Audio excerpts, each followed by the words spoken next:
নিহানকে স্নান করে দিচ্ছি। কি করছে দেখো, নানুর গামছা নিয়ে কি করছে দেখো। ও বাবারি বাবা, নিহান আটা মাজি সেটাকলি করো। নিহান আটা মাজি সেটাকলি করো, আটা মাজি। নো নো নো, আটা মাজি সেটাকলি করো।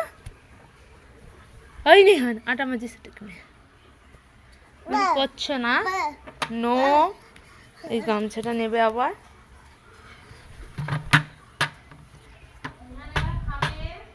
নিহান খাবে। নিহানের মিনিমা স্নান করে দিয়েছে। আসো এদিকে, আসো আসো বলছি। টাটা করো, টাটা করো, টাটা করো। নিহান টাটা করো, টাটা। আটা মাজি সেটাকলি করো, আটা মাজি সেটাকলি, আটা মাজি সেটাকলি করবে না। আপনাদের